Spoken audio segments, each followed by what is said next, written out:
Warframe is a fast-paced third-person shooter with RPG elements like looting and leveling up. In Warframe, you are a Tenno, a member of a long-lost once-thriving faction awoken by the mysterious Lotus to do justice and restore the balance of the system. You control a biometal suit capable of supernatural powers and abilities called Warframe. I will be talking about what I think are the biggest pros and cons of the game. Now enough with the introduction, let's wake up from our cryopods and get into the first pros of the game.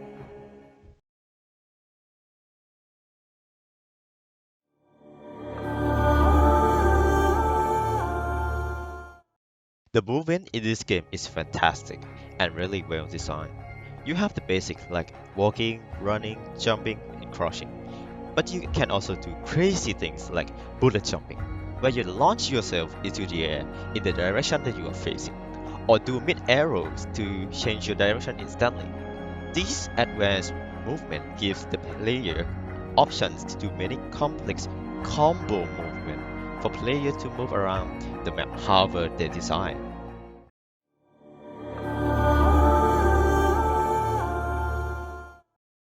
Warframe offers players with a ton of customization.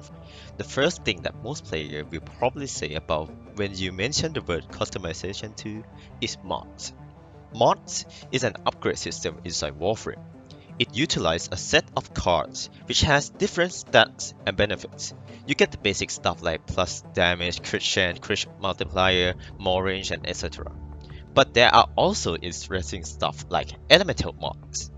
Basically, in Warframe, weapons can inflict status effects based on the element that they possess.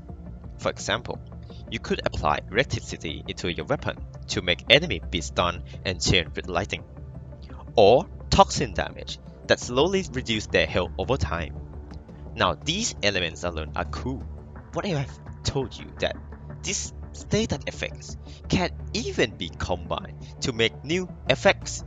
By combining electricity and toxin, you would get corrosive, which melts heavy unit armor, making them more vulnerable. You can also mod your Warframe to have abilities that cover an entire map or make the ability to last long enough that you could practically take a nap and come back and it is still up.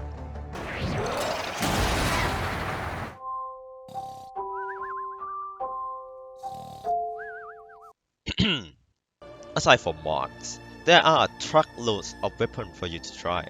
You get the simple automatic and single fire guns like the Braden and the Lex.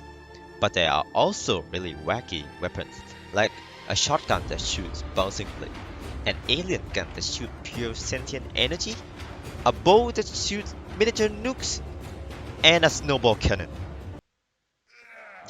Y- yes, yes, a snowball cannon. Anyways, let's also talk about the Warframe. There are a total of over 48 different Warframes, excluding the Prime variant, which each of them specializing in different roles such as Frost, who excels in defense and crowd control, or Ash, who is a master at stealth type mission. Now, there's a lot more things that I want to cover, but I think what makes Warframe special is that you have to discover these things by yourself. So I will be moving on to my next point, which is the content.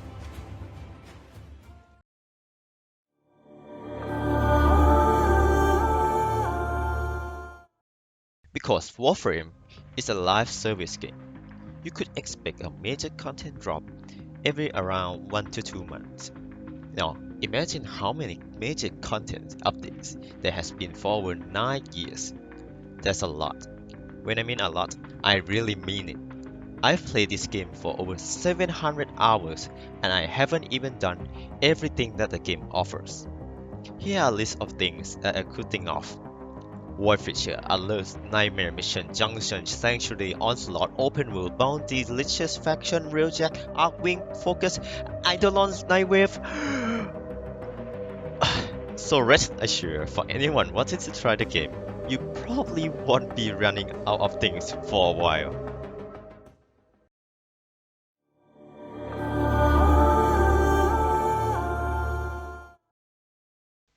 Warframe has by far the most intriguing and interesting universe.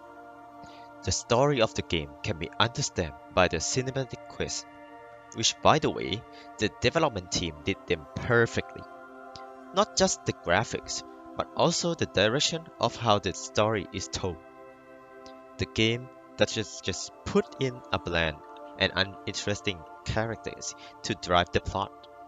Every character that we have seen in game has some connection with each other.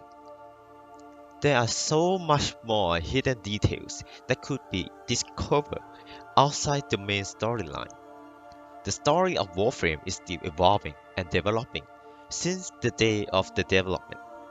So if you are a person who likes that juicy lore, I highly encourage you to check out Starlord D videos, even if you are not interested in playing the game.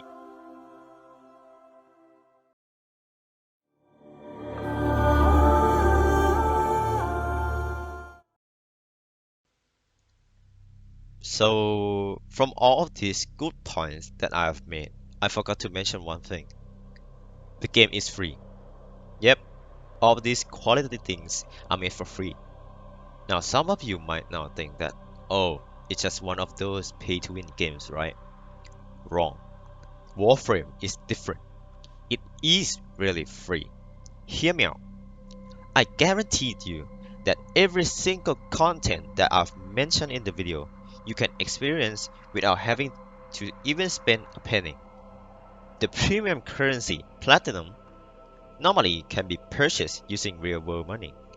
Can even be earned by trading items or valuables that you can find in game. And it is not even hard to do so. From the last Prime Resurgent event, I have made over 300 platinums, which is not a lot, but it is worth around $40. Even if you don't want to trade or want to simply buy platinums, Warframe occasionally gives you up to 75% discount as a lock-in reward. But now, let's get into the cons of the game.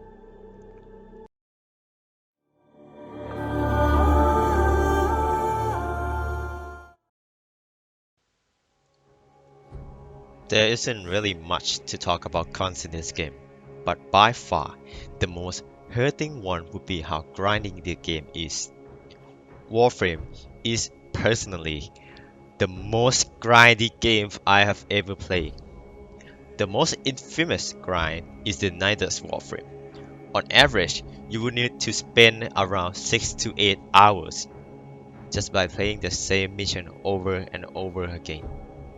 But honestly, I think the grindiness of the game is what gets me so hooked. After even the most soul-draining grind, I always feel accomplished, knowing that the thing that I got comes from my effort. Another big issue of Warframe is that there's really no endgame.